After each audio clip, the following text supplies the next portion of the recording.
Unbroken, the podcast with Madeline Black. Healing through storytelling.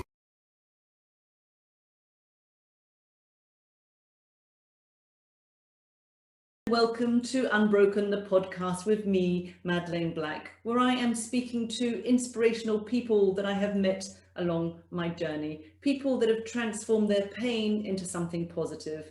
And today's guest is not just an amazing story, but she's also a dear friend of mine who I met at a professional speaking association meeting in London, the PSA, and we just clicked it off straight away. You know, I just felt like I had known her all my life. Very different stories, but so much resonates in her story with mine. So Liz's life was devastated when at just 13 years old, she accidentally killed a friend in a school sports day event. She then lived with undiagnosed PTSD and punished herself for many years. Aged 30, she was in a physically and emotionally abusive relationship, taking drugs and partying every weekend, and her life was spiraling out of control. Until a breakthrough moment which changed the course of her life forever. Lis is now passionate about sharing her journey to mental well-being, including insights she has gained and practices she has learned that can give support and a roadmap to others who want to transform their own mental well-being and live happier and more fulfilled lives. So welcome, Lis. So lovely to have you on the show. How are you doing? Oh, thank you, Madeline, and thank you for your kind words. I feel exactly the same. I think we've just got this really great connection, and I'm really excited. Thank you for having me today. Pleasure. So the first question, Lis, that I ask everyone who comes onto my show is, what does the word unbroken mean to you? For me, it's that no matter what life throws at me, no matter what happens in my life, no matter what other people try and do to me, that actually I can remain unbroken. I can choose that. Yeah, that's beautiful. Can you take us back to what life was like before the event that changed your life? Yeah, so my parents divorced when I was just 18 months, so there was a lot of uncertainty when I was very small, moved house a lot, and then my mum remarried, and unfortunately my stepdad was drinking a lot, and the more he drank, the worse his moods became, and I was often on the receiving end of mental and emotional abuse, and this really had an impact on my self-esteem about who I believed myself to be. And I started to wonder whether there was something wrong with me because I was getting blamed for all these things. And I tried so hard to be good and try and, keep under the radar and actually get love. That's what all children really want. But it never seemed to work. And so I felt I was constantly failing, constantly trying to be better, to be good, to please other people. So that was kind of my background story. It sounds like a lot of pressure, and it really changed your mindset and your opinion of yourself. It did. And, looking back, I have had so much compassion for the little me. I think I beat myself up for so long because of the way we form our beliefs about ourselves when we're very young, those core beliefs. And, when I look back and just see, really what a bright, bubbly child I was. But she thought, that she was bad, that there was something wrong with her. That's the way she viewed herself. And so, yeah, and I think, there's so many of us, we do build up those pictures of ourselves when we're young and don't realize that's what we've done. And then they become that filter through which we interact, through which we see the world, through which we create our lives. And it's only like much, much later when I had awareness, we can actually then choose to change that. But yeah, when looking back, I just have compassion for that younger me who, it was really sad, actually. She was sad a lot of the time. Mm-hmm.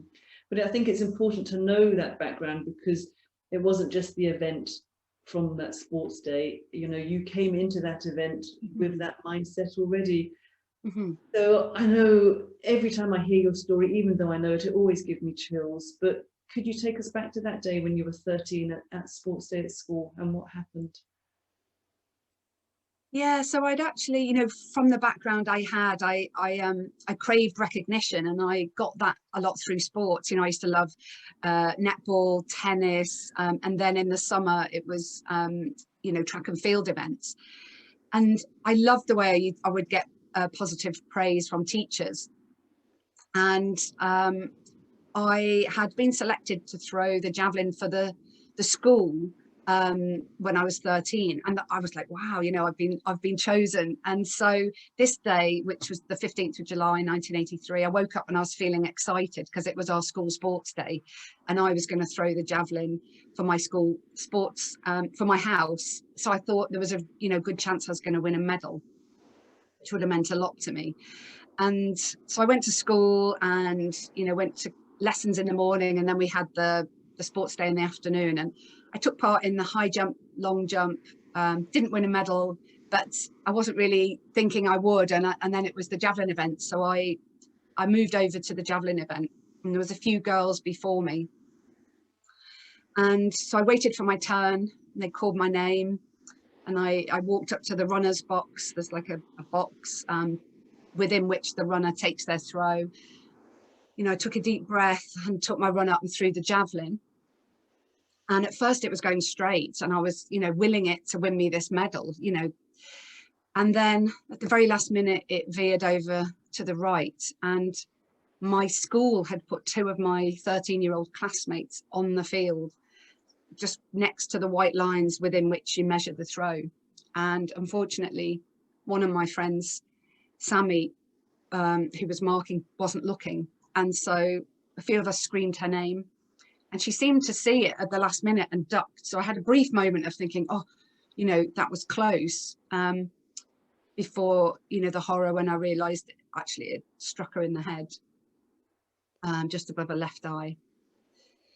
So I thought I'd blinded her, you know, it was horrific. And my overwhelming feeling was just to try and get her some help. This was before mobile phones, you know, this was in the 80s. And of course, a lot of people rushed over to her, and I thought that I was getting her help, but apparently I was just running around in circles in shock on the field until somebody realized that actually maybe I needed some help and took me inside. But everyone kept telling me it was okay, and I knew it wasn't. I knew it wasn't okay. I knew what I'd seen, and I knew that there's no way that that could be okay. I went home and asked my mum if we could go to the hospital. And when we got there, we were told that she'd been transferred to a specialist hospital. And then I really knew, it was like that fear that was nagging inside of me. I thought, oh God, there's, you know, there's something seriously wrong. So my mum left me while she went to go and speak to a doctor. And I was just wrapped in a duvet because I couldn't stop shaking with the shock. And I just remember looking at this clock on the wall, was, you know, the seconds were dragging by until mum came back. And then we went outside, and I sat on this chair outside the hospital, and I think I just knew the answer before I asked the question, but I just asked, is she going to die? Mum said, yes, I think so. Oh, and I've heard it, and I've watched your TEDx, and I've read your book, and it still just jumps straight into my heart. You know, it's just, how did you ever begin to pick the pieces up after that event? What was the impact on you? We'll start with that first. I think I was just in so much shock. You know, I was in so much shock. Trauma wasn't understood back then. Post-traumatic stress disorder wasn't a thing. It wasn't a term. Mental health wasn't a terminology. Therapy or counselling, were you? Nothing. No, I was asked if I wanted to see a psychiatrist, and as a 13-year-old, I thought, oh gosh, they think I'm mad. If I see a psychiatrist, I'll never be able to get a job. That's what the traumatized child was thinking. So I said no, and then I thought I'd better pretend that I'm okay, so they don't, you know, send me to see this psychiatrist. So I think I mean, it's amazing actually how resilient we are. And I kind of split off that part of my brain in order for the rest of me to survive. But what it meant was I never felt fully alive. I always just felt like I was going through the motions. So I was living, but not alive. You know, it was not a joyful existence. And I didn't believe I had the right to be happy. You know, I felt like I'd taken a life, and so I didn't deserve to live a happy life myself. And I created these these seeds of beliefs that I already had from growing up. This was like, for me, the absolute proof that not only was there something wrong with me, but I must be evil, because these sort of things didn't happen to other children. And so there definitely was something wrong with me. It just fed into all your insecurities that you already had. It did. It was like, well, that's it. You know, there's no doubt about it now. And of course, this was all unconsciously happening, but got very deeply embedded within me. And I had expected to go to prison when it first happened. But of course, that didn't happen. I hadn't been messing about. I'd just done exactly as I was told to do. But the 13-year-old me was like, you know, it left my hand and she died. So I thought I deserved to be punished. And so I then went on unconsciously, found many different ways to punish myself over many years. But I think because I still had my home life with my stepdad, which was very difficult, and he wouldn't allow us to talk about it at home. So I used to write letters to Sammy, which I was told years later was probably the healthiest thing I could have done, because I was able to express how I was feeling, because I didn't have anywhere else. I was told teachers at school were keeping an eye on me, but nobody was talking to me about it. So it was all very surreal. And So yeah, it didn't sound like you were supported in any way at all at school. no, as I say, Mum said to me, oh, the headmistress had called and the teachers were keeping an eye on me to make sure I was okay, but nobody was talking to me about it. So everything was just magnifying inside, because it had nowhere else to go. You know, it was all over the news, it was all over the national news. But I have to say that Sammy's parents, right from the get-go, never blamed me. I mean, it's just the epitome of compassion and kindness, you know, really. And I couldn't accept it at the time because I felt so guilty. But that was a question I was going to ask. How easy was that to accept when you're in this punishing state of mind, and really quite a self-loathing state of mind?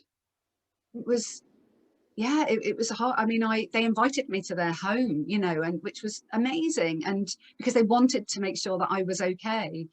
But you know, I just sitting there with photographs of Sammy around, just feeling like I've taken your daughter away. You know, it was just, you know, when I look back, and it just was so much for me to be carrying at that time. But I think, you know, we have this inner strength and resilience, even if we can't feel it. You know, if you told me that at the time, I felt I didn't feel strong at all. But actually, to have got through that without any help, I can see that there was that inner strength that was getting me through every day. I think it was just day by day by day. And I chose to focus on my exams as a way to honour Sammy. I thought I have to do well. Mm-hmm. And also I knew that that was my route out of getting away from my stepdad. So, you know, I did pass my exams at 16, and then I actually left home, and I felt that was my first real stand for myself.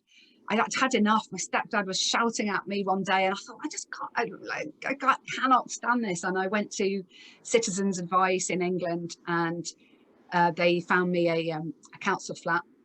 So I moved into that while I did my A-levels, and I'm so proud of myself looking back. You know, that was such an act of courage, and also a real assertion for myself. Like, I've had enough. Like, this is, I cannot stand this anymore. It is a real statement, isn't it? Independence, and to get away from the negativity. But as a mother, all I can think was, oh, you're 16 living by yourself. But I hear what you're saying. It was far better to be 16 living by yourself than living in the house. It was. And you know, my mum, looking back, you know, she was in that relationship, and there was, you know, which was dysfunctional, and she was being controlled and coercion and all of that. So although I was very angry with her for a long time, looking back, I can see that, you know, she was suffering herself. But I couldn't stand it anymore. And so that felt great. So I actually passed my exams then and went off to university, which was, and I look back at it, wow, that, you know, it's incredible really with everything that I had going on. And finally, while I was away at university, I felt the cracks started to really show. I think I'd had to hold myself together while I was at home, and even while I was doing my A-levels. And then one day, a friend of mine offered me the drug ecstasy, and I was terrified. I'd been such a good girl. You know, I didn't really drink alcohol. It made me feel sick. And then somebody offered me ecstasy, and the minute I took it, that all of the pain just disappeared. you know, that I was feeling. I just felt this connection to myself, to others, to something greater than myself. I'd never felt that, you know. I felt ecstasy. I mean, that's why the drug is called that. And so although I knew it was wrong, and it was another way for me then to punish myself, even though I thought I was doing something really you know, cool in a way, because the whole rave scene was based on that, and suddenly I had a new identity and all of that sort of stuff. But of course it was just another way really to punish myself, and I just had to take more and more and more over the years. I took it a lot of it for many years, so it became another shameful secret of mine. Didn't want my family to know, didn't want, when I left uni, didn't want work to know. Another way to punish myself. You know, these beliefs can go so deep within us, and then we just find these ways to punish ourselves. It's interesting your use of the word punish, because as a therapist I also see it was your coping mechanism as well. Yeah, you know, it's true. It's just a way of coping, and everybody will cope in a different way, and it's also a way to numb out from it, really, isn't it?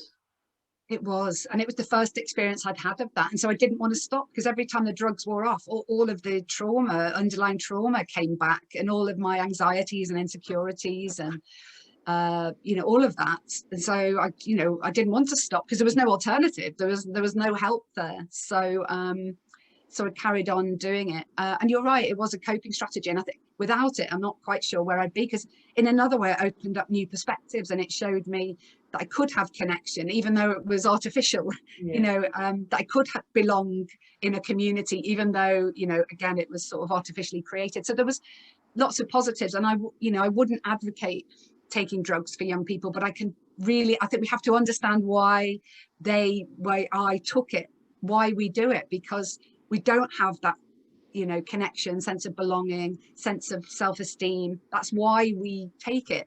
So and that I also think it's about avoidance, isn't it? About avoidance of looking in the dark places. Yeah, exactly. And without, you know, feeling safe enough to be able to explore it with compassion. I think compassion is such a key part of it, isn't it? You know, then young people will turn to, or anyone will turn to, other alternatives just to try and numb it, because it's so painful, it's so overwhelming. We can't just function and survive with that level of pain. So you were partying hard, doing a lot of drugs and some drinking as well. How did you manage to turn it around? Well, one day, I think towards the end of my 20s, everything was escalating. My life was just spiraling out of control. I was taking more and more drugs. I was in a very abusive relationship with a guy who I had to get a police injunction out against, you know, I was really created a very painful existence for myself. And it was like it was like my life was heading for a crash. And then I actually had a car crash, and a black cab came out of a one-way street the wrong way, and I crashed into it. And although it was, you know, re-traumatizing, and in many ways, it actually forced me to leave London to recover from my injuries and stay with family. And it gave me a pause button and a chance to take a breath. And I just started to think, what am I doing with my life? What is the purpose of all this? You know, why was I born? Just to create so much misery for myself and others? I was really asking those big questions, you know, if there's a God, why did this happen to Sammy? Why me? You know, all of those sort of questions. And I thought, you know what, if I go back to London, I'm going to keep heading down a one-way street the wrong way. And I would have killed myself one way or the other. I know that. So I decided to move out of London and got a sales job, which is the career that I was in at that time. And it was the most surprising breakthrough moment, because my manager sent me on a Dale Carnegie sales training course, of all things. And I had to read the book, How to Win Friends and Influence People. And there was just a phrase in it that said, think and act positively and you'll become positive. And I was reading this book, and I started feeling like these tingles, it was like, and I was like, wow. I mean, we've come so far now in personal development, but back then that was such a revelation that actually I couldn't choose what had happened to me. I hadn't chosen it, but actually now I had choice about the response I gave to it, the meaning I gave to it, how I viewed myself and others and the world. And so that was like the defining moment, really, that started me on a different path, the right path, which has led me here today. So who would have thought at a sales training Yeah. that that would have been the moment that stopped you in your tracks and went, ah, I actually have a choice. Yeah, it was, it was amazing. I went home that night and my flatmate said to me, how are you? And I was like, oh, I'm not, I'm tired. And I caught myself and I thought, oh, and I said to her, I'm going to go out and come back in. And she said, okay. So I went out, came back in again. And I said, ask me again. And she said, how are you? And I said, yeah, I've been on this sales training course and I've learned some really great things. And I thought, that's it. I have chosen to think differently. I've chosen to feel differently. It was like, that's significant. And so, it's been a process because our minds are so conditioned. My mind was so conditioned with these destructive beliefs that it's taken a lot of awareness and lots of other processes to help. Yeah, but But like essentially, a really good witness at what you were doing. You mm, caught yourself falling into those old habits and patterns of negativity. You went, no, hang on a moment. I don't need to fall into these patterns. I can, and I do have the ability to change that. that's it. And I think over the years, I've developed a practice of mindfulness because that really helps me to keep observing. I can tell then if I'm feeling a certain way, I get a much quicker signal to tell myself, oh, you need to just accept this or refocus or get some help, so, but yeah, awareness is key. Absolutely. And I believe you were also traveling for quite a while as well. You were in India and something extraordinary happened while you were away in India. Yeah, so on the back of the Dell's Carnegie, about a year later, I decided to go traveling, and this just opened me up to so many different perspectives and ideas, and met other travelers who seemed so happy and had peace of mind. And I thought, I want that. Like, what do they know that I don't know? And one of them, lovely Dutch girl, offered me Reiki. I had no idea what she was talking about. I know now it's a form of energy healing. She said, you just got to lie down fully clothed. And it'll take about an hour. And I thought, you know what, I'm traveling, I'll give it a whirl, a new experience. And so she didn't even put her hands on me, and I just lay down, but I just felt within a short time, I felt these feelings of bliss, and there was no drugs and she wasn't even touching me, but it was almost overwhelming. I had this overwhelming feeling of bliss. And by the end of it, I was just like, what was that? It just seemed, it was like I'd entered Harry Potter world, because things like that weren't in my world back in England. And so then I got really curious about that. I wanted to know more about what is this energy healing, and how can I, recreate this feeling for myself. And so it's led me on this amazing alternative holistic journey where I trained in Reiki and mindfulness and life coaching and hypnotherapy and NLP and shamanism and anything and everything. I just became like this workshop junkie, just trying to find the answer, this silver bullet. And it was another way really for me to almost punish myself, because I was like obsessed with finding peace of mind, and I was pushing myself all the time. And of course, that's the last place you're going to find it. The reason why I felt so good on that beach was I wasn't expecting anything. I was in a clear space and I just relaxed. But then I was on a mission. It was almost like I was pushing it further away until I realized that. So it seems to me that was all about trying to connect in as well. Mm-hmm. Yeah, definitely. And I felt this connection to something greater than me, that I'd rejected religion because growing up, I'd been christened a Catholic, although not a practicing Catholic, but, thou shalt not kill was one of the commandments. And that had gone really deeply into me, that I was going to get punished by this punishing God when I died. I was terrified of that. So I'd rejected that. And then suddenly there was this connection to something like a universal intelligence of which I was a part. And you're a part, and this table, there's this interconnected web. And it was profound, actually. It's something that to this day really I still tap into and connect with and draw strength from. Brilliant. So how did you get to the place of self-acceptance? It has been a process, and I think, you know, that's something I used to get so frustrated, because these personal development courses would say, I've got the answer, you just come on my course and pay £5,000, and you're, you know, and so I'd pay all this money and then still not get it. And I think what the turning point was realizing that there was nowhere to get to, that actually I'm perfectly imperfect, just as I am, and, you know, with whatever I'm feeling. So there was a real realization that, you know, we label these things good and bad.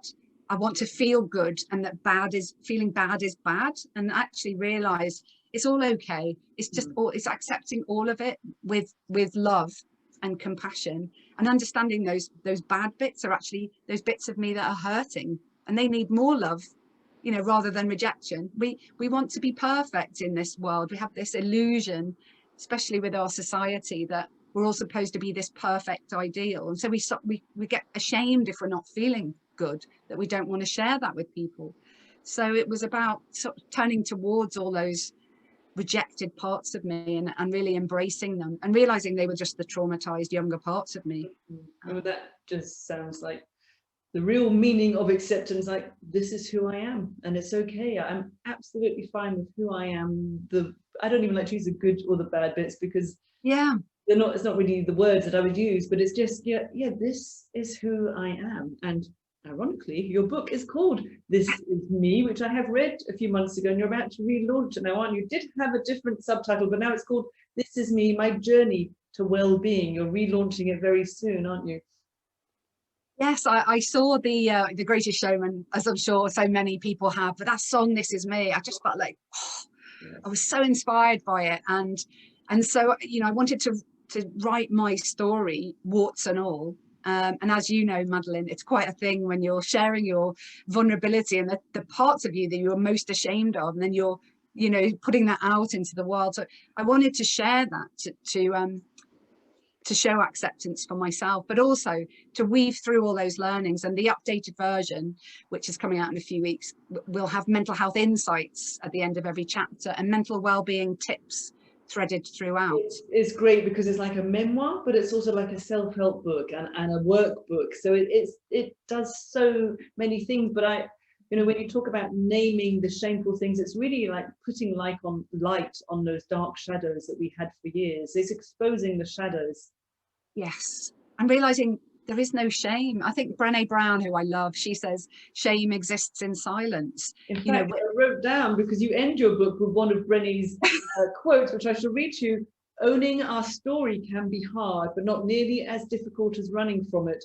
Embracing our vulnerabilities is risky, but not nearly as dangerous as giving up on love and belonging and joy. The experiences that make us the most vulnerable, only when we are brave enough to explore the darkness will we discover the infinite power of our light. And I love that, because to me that sums you up. Oh, Totally. thank you. Beautiful. Yeah, thank you, Madeline. Yeah, so the book is going to be relaunched, and you've made a few adjustments. And now you are passionate about sharing your story for the mental well-being of other people within the workplace, organizations, all over the place. Can you tell us a little bit about the work that you do now? Yeah, so I'm a speaker. As you said, that's how we met.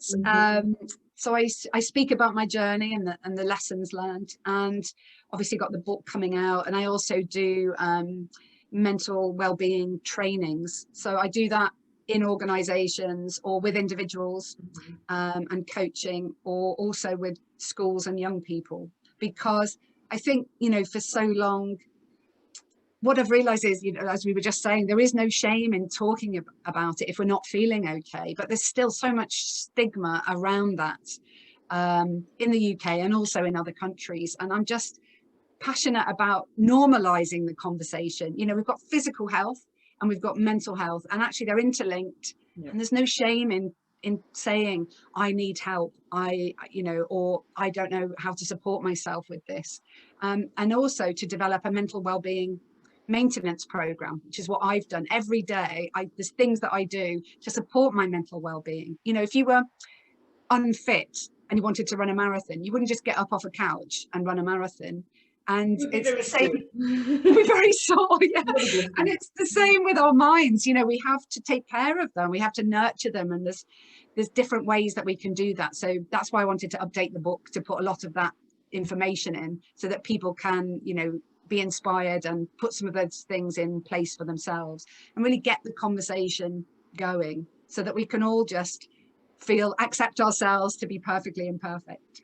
And when I think of you, I always just think of the word kindness, because I imagine you always say, well, how can I be kinder to myself in that situation? Now, how can I bring kindness in for other people? So compassion and kindness and coming from the heart are so important to you. Oh yeah, I'm thinking I might do my next TED talk around that very theme. But I love that. And, you know, working with clients, I do invite them to say every morning, how can I be kinder to myself today? I was so unkind to myself. I didn't need anyone else to punish me. Inside here, I was just constantly berating, criticizing myself the whole day long. So you'd put yourself into prison, and you were the older as well, really, weren't you? Exactly. Kindness and self-acceptance, compassion, they were the keys really to my personal freedom. What would you say has been the greatest learning from this experience in your life?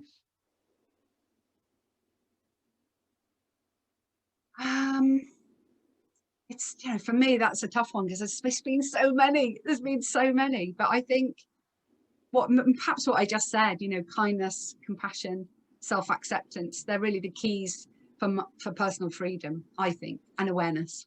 Yeah. So just before we end up, any tips that you'd like to share with our listeners, or anything that helped you to really stay unbroken? I think a practice of mindfulness has been transformative. You know, educate yourself. There's so many things, TED Talks, books, online workshops while we're all in lockdown, you know, so many different ways that we can educate ourselves around our mental well-being. A key phrase that has supported me through so many difficult times is, this too will pass. Yes. Just say, you know, because when it's all dark, it just feels overwhelming, and that it will never end. Just take heed. You know, I've been there many times. It does end. There is always light. This too will pass. It's like the seasons change. Our mental well-being fluctuates. Something will happen. You will get through it. It's a very anchoring kind of quote, isn't it? It anchors us.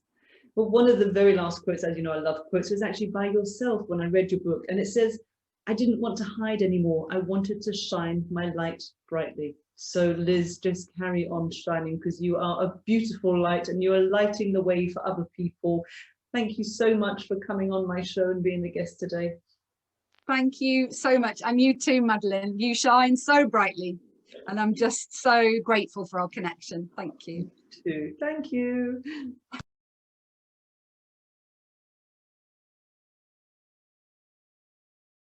Unbroken, the podcast, with Madeline Black, playing now on all the main platforms, including Apple Podcasts, Spotify, Stitcher for Android, Google Podcasts, Amazon Music, iHeartRadio, and here. Play Unbroken, the podcast, with Madeline Black.